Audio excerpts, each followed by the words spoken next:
Today we're going to look at the math calculator portion, Heart of Algebra questions, only practice test 3. There are 11 of them. Number 4. The table above shows some values of the linear function f. Which of the following defines f? Well, the first thing to understand about this table is that the top row, n, is what we are plugging in, so that would replace the n's here. And f of n is kind of like our y value, or this is our answer over here that we get after we plug in the top row. Now they tell us we're looking at a linear function, which is critical, because then we can measure our rate of change. And every time that n goes up by 1, which on the top here, n is increasing by 1, how much does f of n increase by? Turns out it's plus 3, and plus 3, which means our slope is equal to 3. Just from that alone, we can see our answer, C. We could also identify our intercept, though. So we use this equation. F of n is equal to 3n plus b. It's very similar to y equals mx plus b, but here we're in function notation. Notice I put the 3 there because our slope is 3. And we'll plug in our values of 1 and negative 2 just from this column. You could choose any. So negative 2 is equal to 3 times 1 plus b. So 3 times 1 is 3. When we subtract 3 from both sides, we end up with negative 5, and this cancels out, is equal to b, which supports our answer of C. Could have skipped that step, though, because our slope was 3. Number 7. If 3/5 w is equal to 4/3, what is the value of w? Well, to cancel out a fraction like 3/5, we can multiply by the reciprocal, 5/3. The 5's will cancel out, the 3's will cancel out. Because this is an equation, we have to multiply both sides by 5/3. So to multiply fractions, we go straight across the top and straight across the bottom. 4 times 5 is 20, and 3 times 3 is 9. D is our answer. Number 8. The average number of students per classroom at Central High School from 2000 to 2010 can be modeled by the equation y is equal to 0.56x plus 27.2, where x represents the number of years since 2000 and y represents the average number of students per classroom. Which of the following best describes the meaning of the number 0.56 in the equation? So if we consider this as y is equal to mx plus b, we know that 0.56 is like the m, or the slope. So if we look at choice A, the total number of students at the school in 2000, is that a rate of change? It's not. It's a starting value. So 27.2 would be the average number of students per classroom in the year 2000, but A is nowhere in this equation. Then if we look at choice C, the estimated increase in the average number of students per classroom each year, is that a slope or a rate of change? Yes, it's an increase per year. And that's what slope is all about. And if you look at D, the difference between the average number of students in 2010 versus 2000, do we see a rate of change? No, we don't. So without even doing any math, just by reading the language, looking for things like per each year, we can identify C as the correct answer. Number 14. The cost of using a telephone in a hotel meeting room is 20 cents per minute. Which of the following equations represents the total cost C in dollars for each hours of phone use? So if we look closely at the language of the question, in the end, we know that we want dollars per hour. And therefore, we can begin with dollars on top, and $0.20 is more convenient than representing this as 20 cents per minute. I could, but then I'd have to convert cents to dollars. So we'll keep it as the $0.20 per minute. And I know that I need to cancel out minutes. So how do I cancel out minute? Well, it's on the bottom here, so I'll put it on the top over there. And then, therefore, these units are going to cancel out. And how many minutes are there in an hour? There are 60 minutes per hour. So my final unit will be dollars per hour, which is what I want. And here we multiply straight across, because that's how you multiply fractions. So you get 0.2 multiplied by 60. And we see that here. So 17 and 18 refer to the following information. S of p is equal to 1/2 p plus 40. D of P is equal to 220 minus P. The quantity of a product supplied and the quantity of the product demanded in an economic market are functions of the price of the product. The functions above are the estimated supply and demand functions for a certain product. The function S of P gives the quantity of the product supplied to the market when the price is P dollars, and the function D of P gives the quantity of the product demanded by the market when the price is P dollars. 18. At what price will the quantity of the product supplied to the market equal the quantity of the product demanded by the market? Well, this is a whole lot of words to simply say S of P is equal to D of P. If we set these two equations equal to each other, in other words, then we can figure out what the price will be. So we know that S of P is the same thing as 1/2 P plus 40. So I can substitute that in like so. And on the right side, D of P is equal to 220 minus P. So I will substitute that in like so. From here, how can I solve for P? Well, I want all the letters on one side and all the numbers on another. My first step then may be to add P to both sides, which cancels out P on the right side. And now I have 1/2 plus 1. So 1/2 plus 1, I can change 1 into a different fraction that means the same thing, and I can represent 1 as 2 over 2, because when I'm adding fractions, the denominator has to be the same. This allows me to add straight across the top, and I get 3 over 2, and that's how much P I have. So 3 over 2P plus 40 is equal to 220. Next up, I will subtract 40 from both sides. This cancels out on the left, and I'm left with 3 over 2P is equal to 180. To cancel out this 3 over 2, I can multiply by the reciprocal. So I'm going to multiply by 2 over 3. This cancels out on the left here. And since I multiplied the left by 2 over 3, I'm going to multiply the right by 2 over 3 as well. And one way to do that is to change 180 into the fraction 180 over 1. Because multiplying fractions is pretty easy. 180 times 2 is 360. And across the bottom, 1 times 3 is 3. If I simplify this, I get P is equal to 120. Let's see if that's one of my answers. Yep, that was B, 120. 22. The sum of three numbers is 855. One of the numbers, x, is 50% more than the sum of the other two numbers. What is the value of x? I can write out this relationship by saying that x is equal to 1.5 times the sum of y plus z. 1.5 is 150%, so that is 50% more.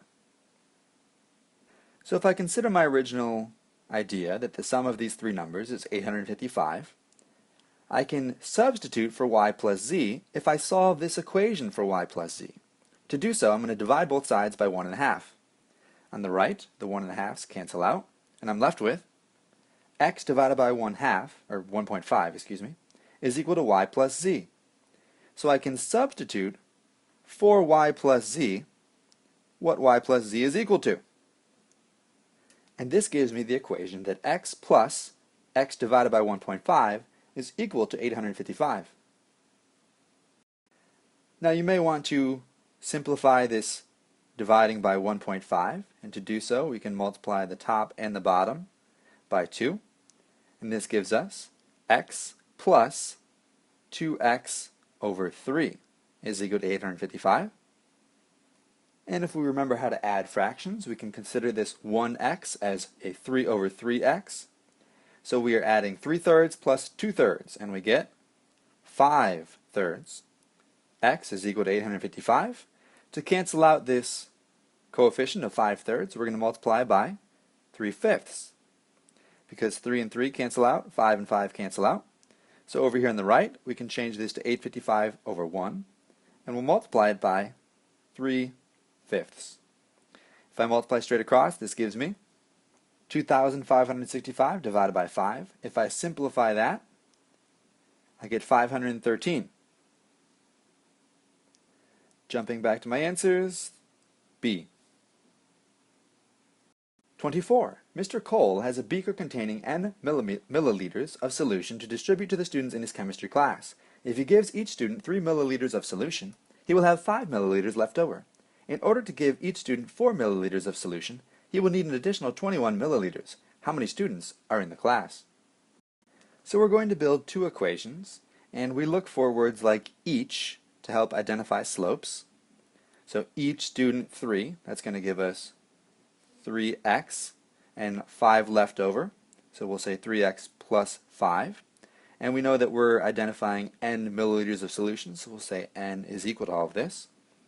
And the second scenario, again, n equals, and we see each student 4. So now we're looking at 4x, but we will need an additional 21.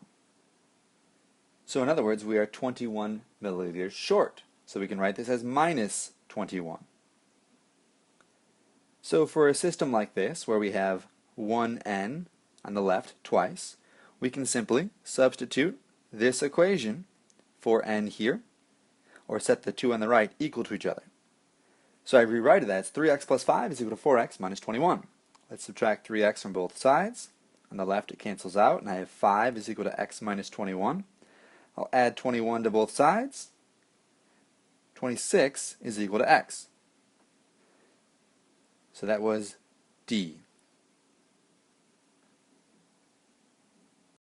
Number 26. In the xy plane, the line determined by the points 2k and k32 passes through the origin. Which of the following could be the value of k? A key part of this problem, then, is this phrase, passes through the origin. That tells us a third point on the line is 0, 0. And we know that if we start at 0, 0, and we move to the point 2, comma k, we can identify the slope. We just use the change in slope formula, y2 minus y1 over x2 minus x1.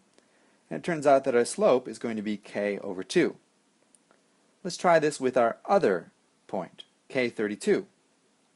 Again, I will use the point 0, 0, and I end up with 32 over k. So a given line always has the same slope, which means that these two slopes are the same thing. We can set them equal to each other. If I have k over 2 equal to 32 over k, now I have to solve for k. I can multiply both sides by 2 to cancel out this division on the left. And this gives me k is equal to 64 divided by k. And I can multiply both sides by k to cancel out this division on the right. So in other words, k squared is equal to 64. If I take the square root of both sides, k is equal to plus or minus 8, because 8 times 8 is 64. If I look at my answer choices, C is the only one that would work. Number 30. In the equations above, b and c are constants. If b is c minus 1/2, which of the following is true? So they told us in the problem that b is equal to c minus 1/2. The trick is to look for a way to substitute this into the problem. And we could do so here at the top. We could take c minus 1/2 and plug it in for b there. It's going to complicate things a little bit though. It turns out there's a more straightforward solution. If we were to subtract all three columns straight down, here, here, here, and here, we would end up with b minus c. So let's solve this equation for what b minus c is equal to, and we'll be able to plug it in. For example, if I subtract c from both sides, I end up with b minus c is equal to negative 1/2. So let's keep that in mind and subtract straight down all of our columns. 3x minus 3y is 3x minus 3y, can't be simplified. b minus c is b minus c. And on the right, 5x minus 5y is 5x minus 5y. And negative 7 minus a negative 7 turns out to be 0. So I don't have to write plus 0. I can then substitute. I'm going to take negative 1/2, which is what b minus c is equal to, and plug it in here for b minus c. And my new equation reads 3x minus 3y minus a half is equal to 5x minus 5y.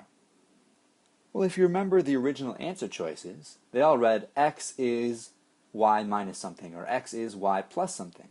So in other words, I'm going to solve for x to figure out my answer. To do so, we can subtract 3x from both sides.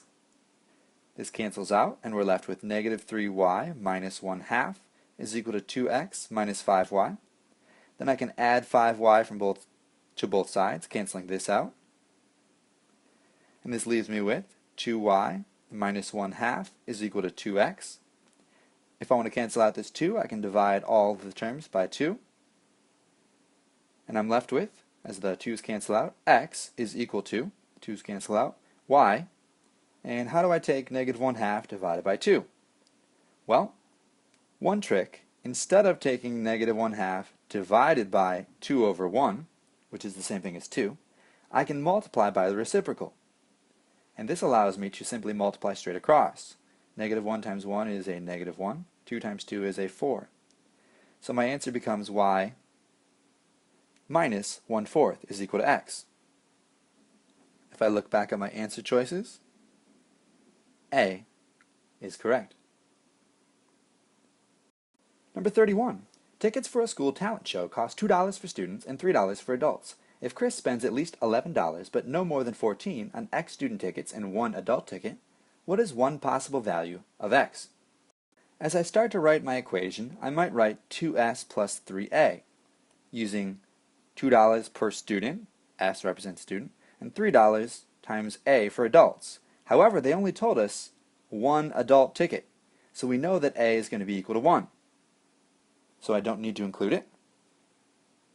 And this is not an equation. We have to use inequalities because it's at least $11, so $11 at a minimum, and also 2s plus 3 is less than or equal to 14.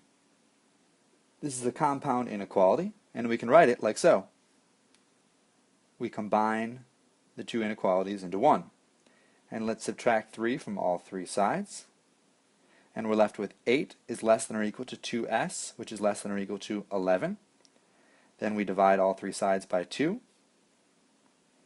And we get 4 is less than or equal to s, which is less than or equal to 5.5. So there are 2 possible answers for s, since we have to choose whole numbers. 4, which is greater than or equal to 4, and 5, which is less than or equal to 5.5. Either one of those would be correct. Number 36. In the xy plane, if a point with coordinates AB lies in the solution set of the system of inequalities above, what is the maximum possible value of B? So if I graph these 2 inequalities separately, in red here, we start at 3,000, and every time we go to the right once, we go down 15. So by around 200 here, we hit the 0 mark, and then we could keep going. The solution set is anything below this line.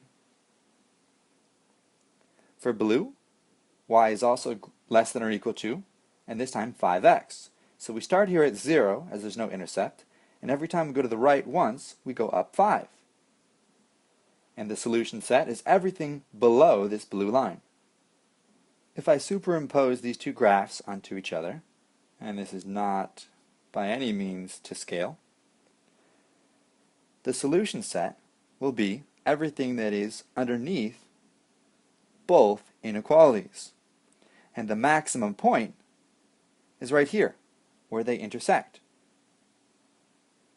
That's a critical thing to recognize because where these 2 lines intersect is when they are equal.